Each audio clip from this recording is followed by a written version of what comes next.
Hello, Taan members around the world. I am so happy today to be joined by Steve Duncan. He is based in Amsterdam. At least that's where I think you are right now, correct? Amsterdam, The Hague, both the same. Yes, So yes. Steve is the managing director of C Studios, which is European based. However, also has a relationship with DCI out of New York. So Carol Lee and our friends from DCI. And Steve, you've gone back a long time with them. So why don't you give us a little bit of background? Sure, yeah. I've been in the DCI family for more than 20 years. I started as an intern and worked my way through till I forget what it was when I left, but earned the chance to open the European office for DCI. We did it as a joint venture, so we took on a different name, but we are a DCI company. And so I've been with Carol Lee my entire career. I've been with Julie Curtin, for those of you who may know her. But we are very focused on marketing places, just like DCI. We just focus more on delivery in Europe as well as working with European clients. What's your professional background? What side of the house did you come from? I've been a little bit all over the place. I started with DCI in public relations, did that for maybe 7 or so years, shifted over into a lead generation role. So more helping to directly contact companies on behalf of our various place clients and governments. We then transitioned from lead generation, the smile and dial way, to more of a digital approach, and that led into advertising, which led into SEO, which led into a lot of digital marketing, websites, etc. And so now we focus a lot on positioning, on international strategy, and on digital marketing at C Studios. Great. And is your what's your staff like there at the Hague? Or because I think you have folks sort of all around, really. Yeah, we're fully remote. We have someone in London, someone in Paris, and someone in Frankfurt. We also have an extended network of close contractors and partners that expand to about 12 people overall when we need it. Not to mention, we also have full access to the DCI team. We do a lot of collaborations with them, share a lot of clients with them. I think maybe half of our client roster right now is in some form or shape working with DCI on those, where they're the lead and we're supporting in Europe, or we're the lead and they're supporting on things like research or with some of that US market expertise. Great. I know that we talked a little bit about this in our call last week, but there is a difference in sort of places marketing between your clients in Europe and the clients and how, destination marketers are organized in the United States. Why don't you talk a little bit about the differences between the two? I could do a whole hour long webinar on something like that. Maybe we'll have you do that. Yes, yes. It is interesting. There are a lot of differences. Everyone will tell you that from a place marketing perspective, the international groups are a little bit further ahead than the US organizations. I think that depends on how you're looking at it. Place marketing often just is considered tourism or visitor attraction, and I would say, it's very different with things like attracting inward investment or attracting global talent from everywhere to your countries. So it is. I think it depends on which of those focus areas. We tend to focus not on destination marketing, but more on the FDI side, talent attraction, trade promotion, etc. So I think in general, um, the European side of things, the clients are definitely they have much less to spend. Their budgets are more constricting. They have more internal teams, so it becomes more of a specialty for a lot of the people that are in this career path. That results in them being a bit more. I don't want to say the U.S. is not data driven, but there's a lot more rigor around the data in Europe. They have to squeeze more out of what they get. And there's also a little bit It's almost like it's less growth oriented, not to say Europe's not trying to grow, but it's more trying to evolve slowly. Whereas in the US, you see this growth mentality all the time. How can we attract a company? How can we attract talent? Let's just grow, grow, grow. And it's not there's a difference in the mentality a little bit between the two sides of the Atlantic. And are you finding that the work that you're doing is as much about economic development as it is tourism? Yeah, we're definitely here in Europe more focused on the economic development side. So it's a lot around talent attraction, a lot around inward investment. So things like foreign direct investment, trying to get companies to expand cross border. We also do trade promotion or export promotion, so trying to help companies to expand overseas. So that is really our focus area as we open this office here in Europe. We wanted to focus on areas where we had a strong specialty and weren't going to be competing with a ton of other agencies that had a specialty in destination marketing. DCI does have this specialty, but it is some of the services and some of the services that DCI offers are stronger than others in the destination marketing space. So as I came over, I grew up in economic development. We thought it would be better for us to focus on that economic development track. Well, I know that during COVID, a lot of expats ended up in different parts of Europe, and I think many have stayed.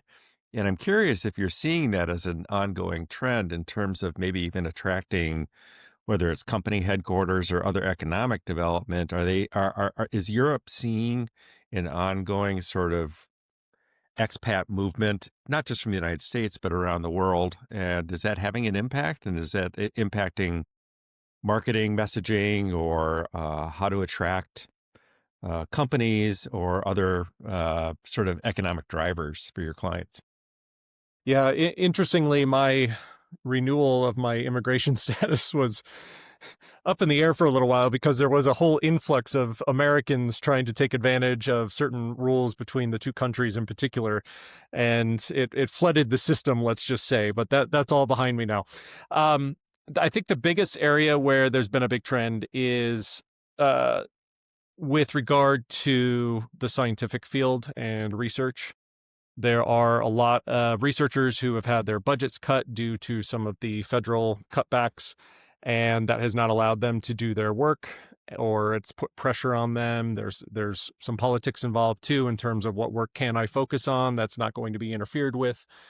And so when you look at that, there's been a concerted effort by a lot of European countries that have realized, oh gosh, this is our chance to go after these really highly talented individuals in the US. In the end, there are some difficulties, I think, with the structures in Europe where they have not traditionally supported their researchers quite as well.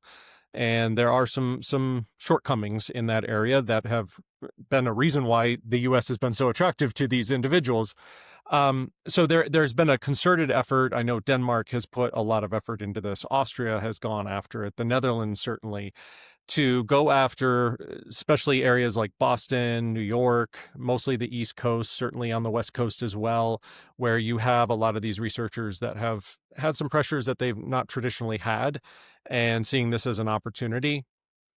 I think we're all waiting to see what those results are. It's not a quick decision that can always be made, but certainly there have been people that have made that jump across the Atlantic to seek greener pastures. Very interesting. Yeah, it could be another hour-long podcast for sure.